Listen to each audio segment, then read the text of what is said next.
Hello and welcome back to the podcast. It's the Chronicles of a Gooner, brought to you by loserpool.com. Lots and lots to discuss. We'll be reflecting on that Mesut Ozil interview and Unai Emery's latest press conference ahead of the trip to Bramall Lane.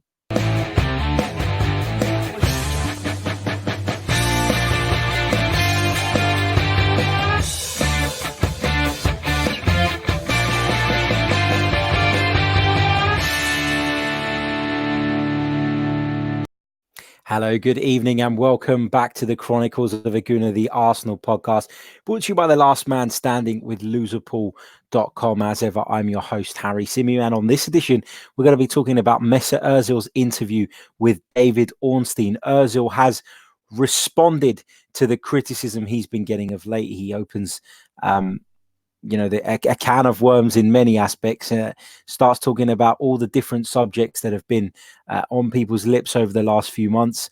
Interesting interview, in my opinion, and we'll be dissecting that right here this evening. Big hello to those of you watching us live and to those watching back on the replay or even listening back on the replay. Good evening to you all. Hello to everybody in the live chat. We want to take your contributions whilst we are live. We're going to get your thoughts on the subjects in question. Of course, Mesut Ozil being the main one, but we'll also touch on Unai Emery's press conference that he gave this afternoon ahead of our trip to Bramall Lane. Now, I'm going to start by sharing the interview with you, and I know that lots of you will have read quotes from it throughout the day, etc. But it was published on The Athletic, where David Ornstein is now writing, and The Athletic is behind the paywall. So lots of you may not have actually read the full interview. I'm not going to bore you by reading through every single word of it, but I'm going to touch on some key points that I feel are really, really important. David Ornstein starts by saying he's one of the most enigmatic footballers in the world, dividing opinion like few others, especially among Arsenal fans. I think that's absolutely right. It's a perfect description. During this conversation, these are the key topics that Mesut Ozil touched on. His intention to stay at Arsenal until at least the summer of 2021, why he believes the condemnation of his performances is, and I quote, ridiculous. The moped attack that left his wife feeling scared in their own home, how racist abuse forced him to quit the German national team, and a feeling of respect that led to his association with Turkey's president. Now, we'll skip through some of that and go on to what Mesut Ozil actually had to say. He was asked if he was heading for the exit, and he firmly replied with no. I have a contract until the summer of 2021, and I'll be staying until then. When I signed the new deal, I thought about it very carefully and said it was one of the most important decisions of my footballing career. I didn't want to stay for just 1 or 2 more years. I wanted to commit my future to Arsenal, and the club wanted me to do the same. It's true, isn't it? We were all desperate for Mesut Ozil to sign that deal at the time. Hindsight is a wonderful thing. Lots of us will look back on it now and say maybe it was a mistake. But at the time, we were so desperate to hold on to Ozil and Sanchez, weren't we? He says, you can go through difficult times like this, but that is no reason to run away. And I'm not going to. I'm here until at least 2021. I said that Arsene Wenger was a big factor in me joining Arsenal, and he was. But ultimately, I signed for the club. Even when Arsene announced he was leaving, I wanted to stay because I love playing for Arsenal, and that's why I've been here for 6 years. When I moved from Real Madrid, it was a really tough time for Arsenal, but I always believed in what we could do, and together we delivered. More recently, things have been difficult and a lot has changed, but I'm proud to be an Arsenal player, a fan, and I'm happy here. Whenever people see me in the street, I always say, this is my home.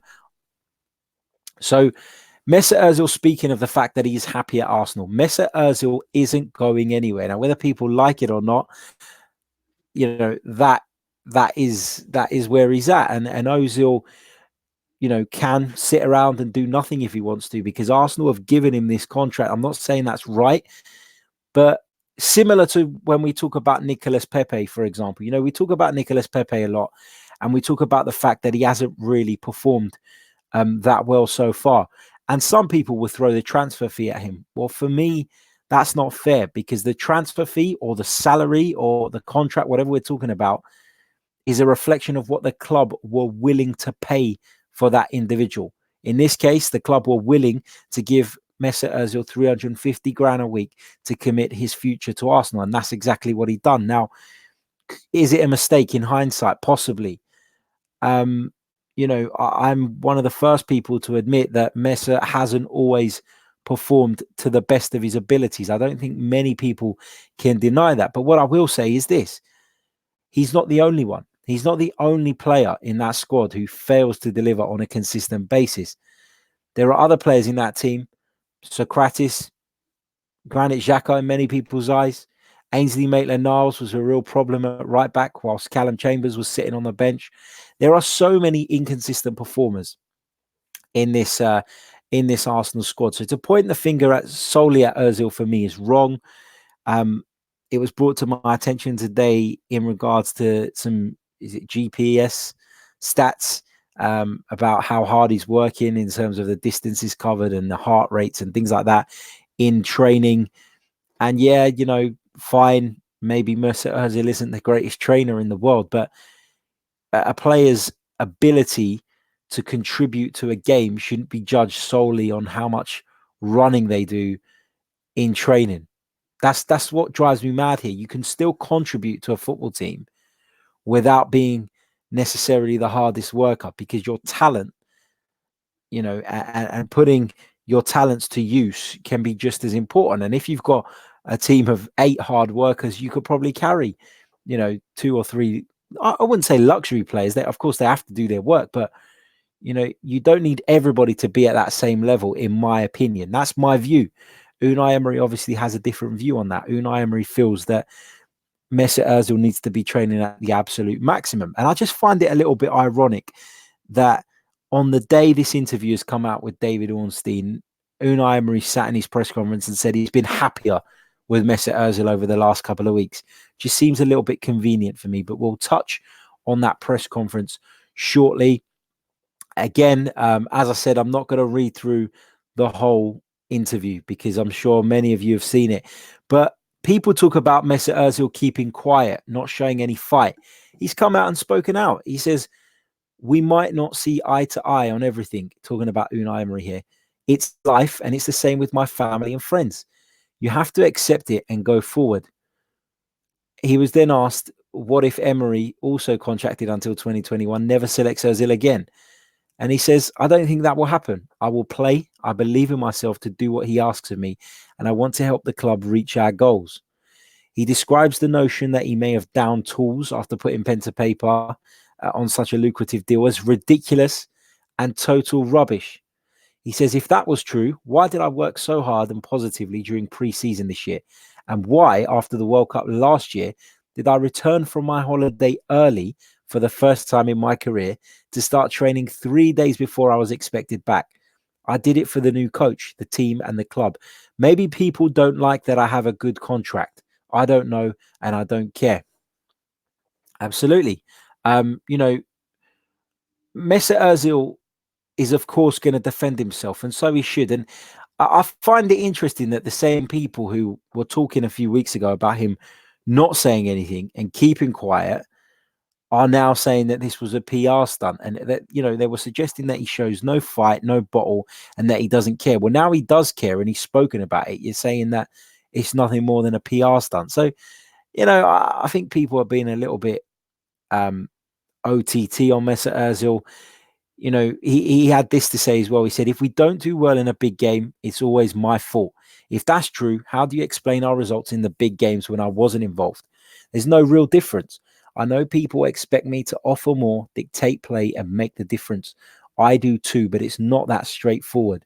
I'm not the only player in the team, and don't forget, some of our opponents are simply better than us. Also, what is a big or small game? In the Premier League, anyone can beat anyone. Look at Wolves and Norwich beating Man City, or Newcastle and West Ham beating Manchester United.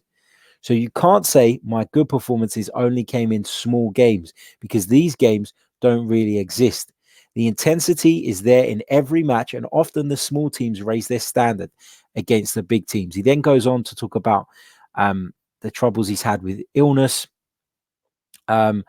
refers to an example of when he did play through illness. He says, before the Champions League game against Bayern Munich in March 2017, I was sick and Arsenal told me I was not in the squad because of that. The next morning, the guys from Arsenal called me and said, listen, you have to come to the stadium. You have to be in the squad. Despite my illness, I joined the squad and played the last 20 minutes. Most players don't play when injured or sick. It influences your game. You can't give everything. But I was always available unless it was impossible. He then defended his demeanor. Again, something that people use to criticize Unai Emery, Mesut Ozil, sorry, that I think is nonsense. I mean, I don't really give a shit about his body language. I give a shit about his outputs and what he delivers. There's this thing in England, there's this notion that a player has to fist pump, has to steam into challenges, has to bust the gut at every moment in every game to be a good footballer. That's absolute nonsense. And this might be controversial, but it's that very mentality that has stopped England being at the top level in terms of a football team. Because the important things in football, the tactics, the football brain is missing on so many people. And I'm sorry to say this, people are not going to like that comment. But for me, football is a far more sophisticated game than running up and down like a headless chicken, smashing into challenges, fist pumps. Look at Socrates. He came to the club, he started fist pumping, smashing into challenges, clattering people. But that doesn't cover the fact that he's an awful fucking footballer. And it's coming to the forefront now. People are starting to see it. Why is it taking a year for people to see that he's an awful footballer?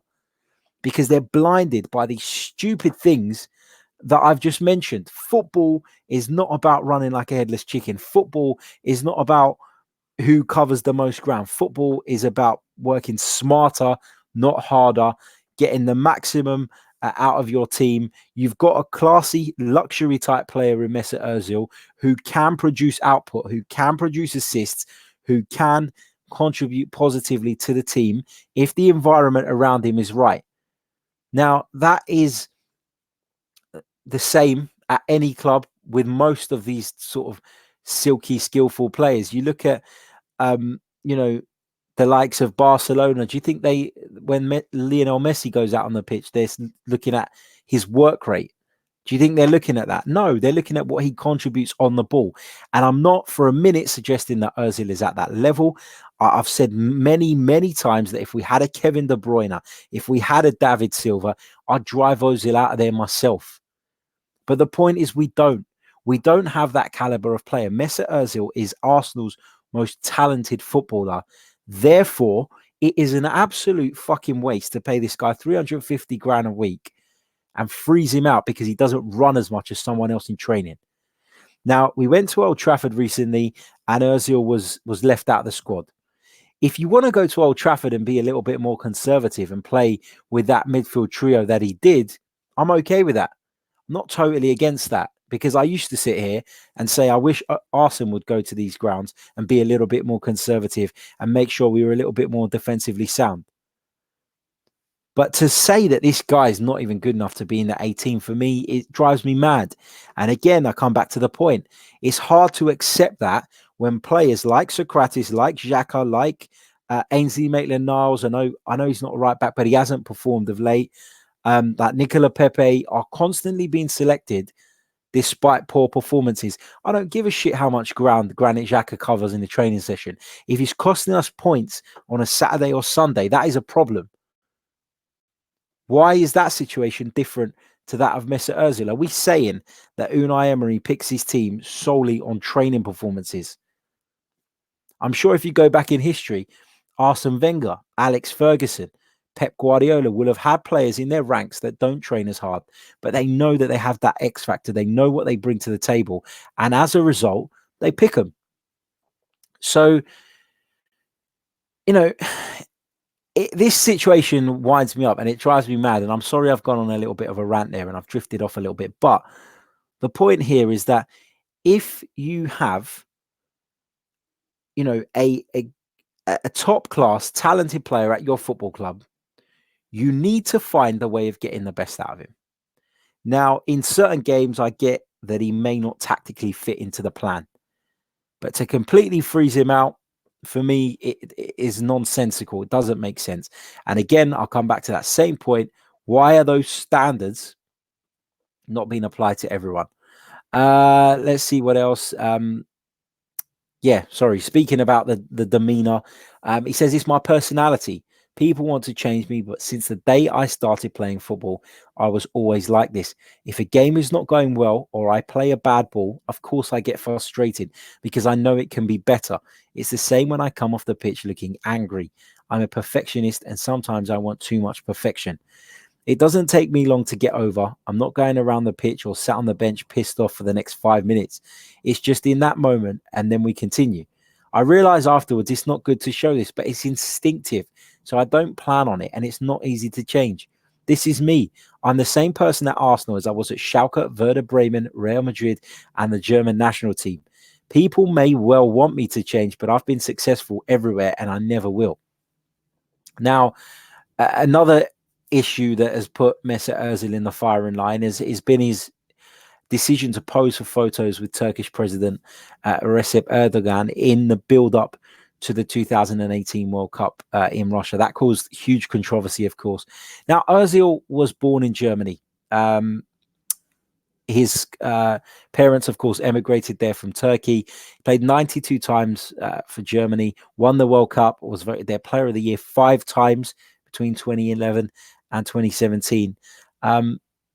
But he feels that he's been made to be this villain because he posed with Erdogan. Now, this is not a political discussion. This is a football channel. This is a football podcast. So I'm going to stick to football here. But Erdogan, there's no doubt, is a very controversial figure in world politics. But he is the president of Mesut Ozil's, homeland. And it's like me, I was born and raised in Britain and in London. I'm very proud of that. But my heritage is Cypriot, and I'm also very proud of that. So if I wanted to show respect to someone in a high position in Cypriot politics, then I don't see why that would be a problem. Now, was it the smartest move to do what Ozil did, posing for those pictures? I don't think so. But if you're Mesut Ozil and you're asked for that picture, what do? You say no? I don't know. I think it's a mountain out of a molehill, and it just seems like another another stick to beat Mesut Ozil with. I don't think that Unai Emery is necessarily a good man manager. I think his previous at other clubs proves that. Ozil also had the trouble of the incident that happened on with the moped guys when he was in the car with his missus, Sarah Kolasinac, etc., which obviously disrupted his preseason preparations. He was given time off. I thought that was the right thing to do from Unai Emery. But I guess before I go on about this too long, I guess my overriding feeling here is, I totally acknowledge that Mesut Ozil hasn't always performed to the best of his ability in an Arsenal shirt. But B, I also don't think that a manager should cut his nose off to spite his face. And there's been games where Arsenal have lacked creativity. And often that one pass, even from Mesut Ozil, can make a difference in a game. And I bet you that Aubameyang is sitting there on a Sunday or whatever, looking over his shoulder when he looks at Torreira, Xhaka, and Guendouzi, and he's thinking, I wish Mesut was there. Because, I wish someone was there who could read my movement, who could read my runs. And just imagine how potent that attack would be if you were able to shoehorn Mesut Ozil into that side somehow. Do I have an objection with him being left out of some games? No, I don't. Because I acknowledge that he hasn't always been great. But to freeze him out of the squad completely based on the fact he doesn't run as much as other people in training, it's nonsensical to me. It's pathetic. It's childish. And, Unai Emery needs to start putting this football team first, not his own personal battles with players, because at the end of the day, that is what's going to bite him on the arse. And let's go on to Emery's press conference now, where he spoke about the Mesut Ozil situation. Of course, the questions were always going to be asked, given the interview with David Ornstein came out earlier today. Here's what he had to say on Ozil. He said, with Mesut, this year started difficultly for him. His problem and Sayed his problem with Sayed stopped his progression, and then after that, he was sick for a week. The last 2 or 3 weeks, his training has improved. I haven't closed the possibility of playing him. If he gives us a good feeling in training, he can play. He has skills and qualities we will need in the next matches.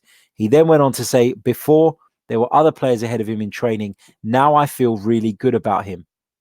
What do you make of that? Let me know in the comments if you're watching us live. Let me know in the comments if you're listening to this back afterwards as well. This feels to me like a comment that has almost been forced upon Unai Emery because of the interview that came out this morning. Could it be that Raul and Edu have had a word with Emery and said, you need to diffuse this situation?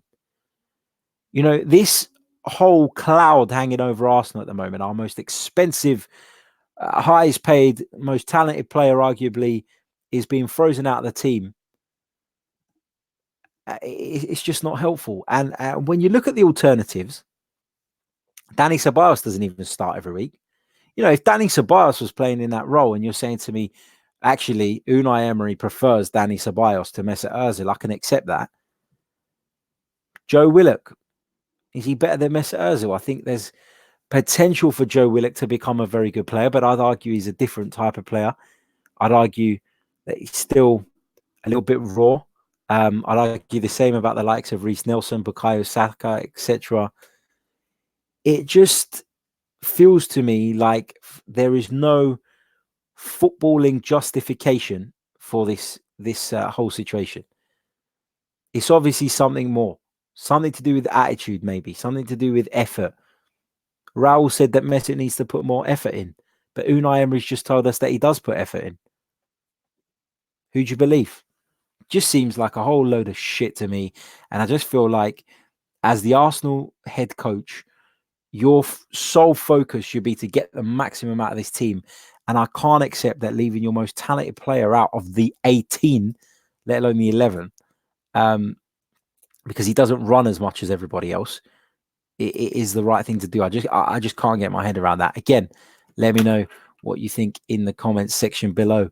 But there has been some more positive news coming out of the press conference. Of course, Ozil, you know, the door's somewhat been open to him to make a return, which is positive from my perspective anyway. Some will argue it's not, but from my point of view, I'm happy to hear that. But in terms on some other bits and pieces, let's scroll down. Kieran Tierney, he's ready to play, was Unai Emery's words. On Lacazette, he says today was his first session with us and he's feeling well. Depends on how he feels in the next days, whether he'll feature on Monday, but it's been positive. I don't know if he will play 90 minutes or start on the bench. On the international players, he says we give them 2 days recovery after their games with the national teams. Tomorrow they will begin training with us. On Sheffield United, Unai Emery says they are playing well with a lot of players who have come from the Championship. They're a tough team, and with their supporters, they will push us very hard, but we are ready. We want to give them a good 90 minutes. So, yeah, looking forward to that one on Monday night up at Bramall Lane. If you're heading up there and you bump into me, come say hello. I'd love to meet some of you. You know, really grateful for the support that you've given me on this podcast and this channel over the last year and a bit or whatever it's been. Let's go over to some of your comments now. Matt Hale says Unai will gone before Mesut. Cannon Fodder TV, another great channel. Please do check them out. He says, hello, Harry. If the club decides to sell Ozil, does he really have a say? I mean, well, obviously, if they accept the transfer fee, then, you know, then of course that's down to the club. But, you know, Mesut Ozil will dig his heels in because Mesut Ozil is on an incredible wage at Arsenal, whether you like it or not. That's the situation. So is he going to go somewhere else and accept lower wages? I don't know. I think he'll be very reluctant to. He says he's happy. You know, he says he's happy. So as far as I'm concerned, he's not going anywhere. Matt Hales also says Unai's at fault. He's mismanaged Torreira also. That's another issue, isn't it? The Lucas Torreira thing. What's going on there? You know, he should be starting in most people's opinions, but he's not at the moment. He's not, for whatever reason, doesn't fit in Unai Emery's plans. I don't know. But that's worrying because he was signed after Unai Emery joined the club. So, that is a problem as well. Jordan Booman says, 100% right, Harry. Repeat exactly what you said over and over again. I've been saying it for a while. The English mentality of football is primitive, referring back to my earlier comment. And I'll echo that again, just briefly for those that are just tuning in. Football is not all about who runs the most, who clatters into the challenges hardest. It's a very primitive mentality that for some reason, football fans, not all football fans, but a lot of football fans in this country still have. And I don't understand why. I don't give a shit how much he runs. I don't give a shit how many meters or kilometers he covers during 90 minutes. I care about how he can contribute to the result. That's what's important. That's the bigger picture. Looking at his work rate, if he works hard, that's a bonus. But when you select Mesut Ozil, you don't select Mesut Ozil particularly because he has a great work rate. There are other players in the game that you select for that reason. Mesut Ozil isn't one of those. So, I can't get my head around that, and I don't get why people use that as their primary argument. Symeou says Ozil is a world-class player, very good and a star. What else have we got here? Suresh, Ozil is special and a treasure that Arsenal has. Just play him more and he will produce extraordinary football that is sweet on the eye. Isn't that what Arsenal is all about and why we love this club? What else have we got here? Priyank says Emery always says stuff about Ozil but never plays him. It doesn't make sense. What else have we got here? Anonymous says, if Ozil plays one game good or bad, he will be out for the squad. Consistency is key. After nearly 2 seasons, Emery doesn't know his best 11. Now, when you take this situation and look at it in the bigger picture and you take a bit of distance and calm down and look at it, leaving him out because he doesn't work hard enough is okay if as a result your team has become more defensively sound. But we haven't. We're fucking just as bad as we were the day Unai Emery took over it in terms of defence. And people will argue now that Tierney's ready to play, Bellerin's back, Holding's back. Well, now we will see what Unai Emery's made of because there's no more excuses anymore. There are literally no more excuses. You've got your first choice back four available, almost. And when we get to the point where they are all available, then, for me, Emery will be held accountable if tactically we've not improved. And there have been games during Unai Emery's tenure where we've been very uninspiring. And as a result, the decision to drop Ozil completely out of the squad, it mystifies me. It really does. Shane says, Harry, Ozil doesn't contribute. That's the issue. Name a game where he has bossed it against top opposition. But Shane, I'll come back to my original point, and apologies if you've just joined us and missed it. But I'm not saying that Mesut Ozil is the best attacking midfielder in the league. I don't buy that. A lot of people say that, a lot of what people call fanboys. I don't buy that. I agree that he's underperformed for large parts of his Arsenal career. But when you compare him to the other options available at our club, and that's who you have to compare him to, it's no good comparing him to Kevin De Bruyne or David Silva because they don't play for Arsenal. Look at the options that we have. Joe Willock, Danny Ceballos has played there this season. You can even argue in the wide positions, Bukayo Saka's done pretty well, but will he deliver over the course of the season consistently? No. Not in my opinion anyway. Reece Nelson in and out, bit inconsistent. So this is a problem that we have throughout the team. So to just look at Unai Emery and say, to just look at Mesut Ozil and say he's the only one, and he's the only one that deserves to be dropped out of the squad, doesn't make sense to me. Let's see what else we got in the comments.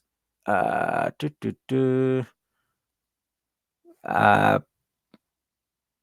the question from Shane. Sorry, Shane, I just got a little bit confused there reading through the questions, trying to catch up on the comments live. We're going to be locking off the stream in the next couple of minutes. So if you've got any comments that you want to fire across, please do.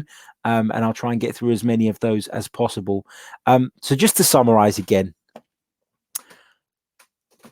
Disappointed by some of Ozil's performances over the last few years.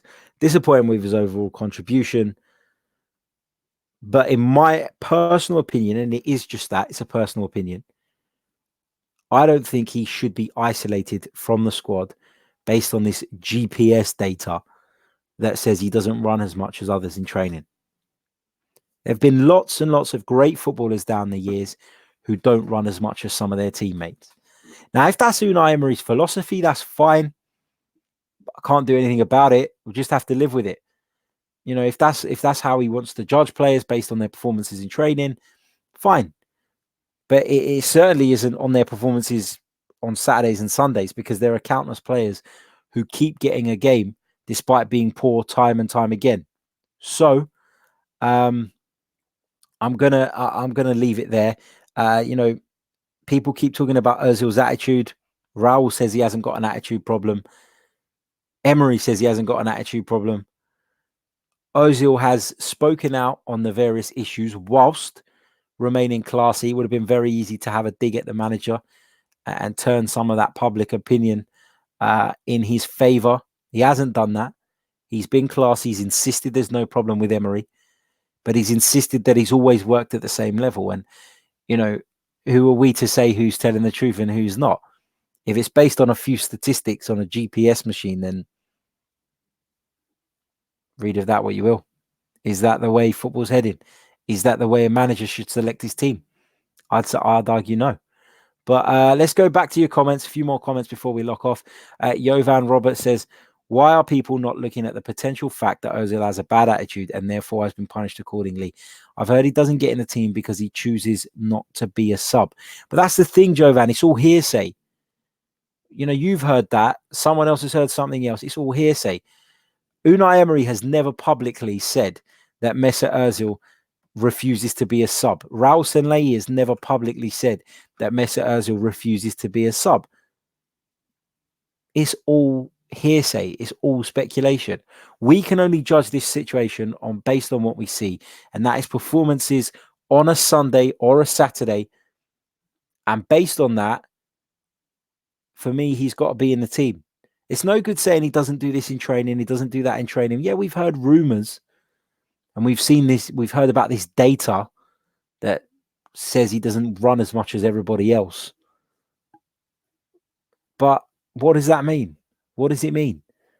You know, to me, that shouldn't be the be all and end all. Yeah, it can be a factor when you're judging someone. It can be a factor in a decision, but it shouldn't be the main factor. That's kind of my point.